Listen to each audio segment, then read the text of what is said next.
Hello everyone, আসসালামু আলাইকুম। কেমন আছেন সবাই? আজকে আপনাদের জন্য নিয়ে চলে আসলাম নতুন আরেকটি ভিডিও। আজকে আমি নতুন একটি আইটেম বানাবো।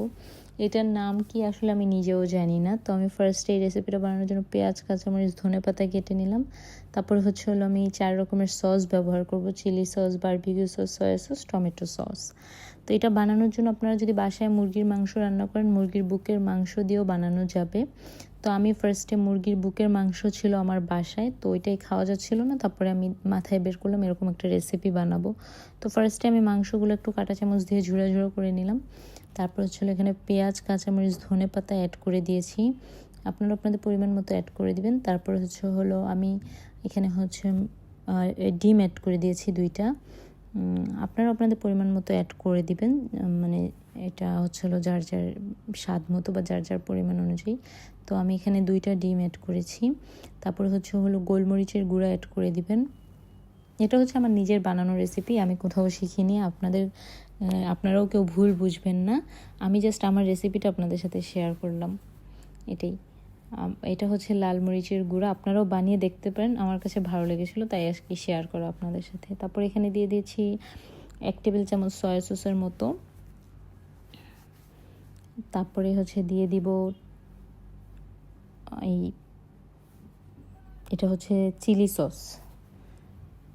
এই চিলি সস, টমেটো সস, মানে সব রকমের সস এখানে দিয়ে দিয়েছি। তারপরে দিয়েছি লবণ। এখন দিচ্ছি এখানে পাউরুটি। আপনার ইচ্ছা করলে পানিতে একটু সোক করে নিতে পারবেন, আর না হলে এভাবে করে দিতে পারবেন। আমি যেভাবে টুকরো করে দিয়েছিলাম, আমি কোনো পানিতে আর ভিজিয়ে নিইনি। তো এই তো পরে এটাকে ভালোভাবে মাখাতে হবে, যাতে পাউরুটি, ডিম, পেঁয়াজ, কাঁচামরিচ সব একদম ভালোভাবে মাংসের সাথে মিশে যায়। তারপরে আমি দিয়েছি 2 টেবিল চামচ কর্নফ্লাওয়ার। অবশ্যই কর্নফ্লাওয়ার দেওয়ার ট্রাই করবেন, তাহলে উপর থেকে ক্রিস্পি থাকবে জিনিসটা। না হয় ময়দা দিলে অতটা ক্রিস্পি থাকবে না। ময়দা দিয়ে করে কিনা আমি জানি না, বা আমিও তো কখনো করিনি। আমি কর্নফ্লাওয়ার দিয়ে করেছি। কর্নফ্লাওয়ার দিয়ে করে আমার কাছে টেস্টটা বেশি ভালো লেগেছে। আপনারাও চাইলে কর্নফ্লাওয়ারই দিতে পারেন। আমি আসলে ময়দা দিয়ে করিনি, তো আমি ময়দার অ্যাডভাইসটা আর কি আপনাদের সাথে বলতে পারবো না। তো আমি কর্নফ্লাওয়ার দিয়েছি, আপনারাও চাইলে কর্নফ্লাওয়ারই দিবেন। আর যদি চান সেক্ষেত্রে ময়দা দিতে পারবেন। এখন দেখবেন যে এটা একটা বড়ার শেপ আসে কিনা বা পকোড়ার শেপ আসে কিনা। যদি আসে তাহলে তো সেক্ষেত্রে আসে, আর যদি না আসে তাহলে একটু 1 টেবিল চামচের মতন বা হাফ টেবিল চামচের মতন কর্নফ্লাওয়ার দিতে পারেন।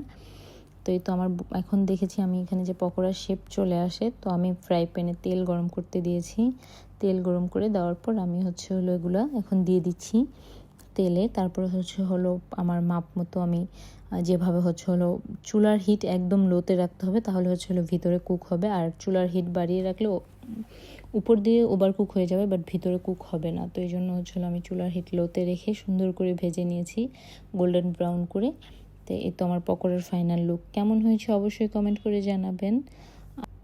আজকের ভিডিও আপনাদের কাছে ভালো লাগে লাইক, কমেন্ট, শেয়ার করতে ভুলবেন না। তো আজকের ভিডিও এই পর্যন্তই। সবাই ভালো থাকবেন, সুস্থ থাকবেন। আল্লাহ হাফেজ।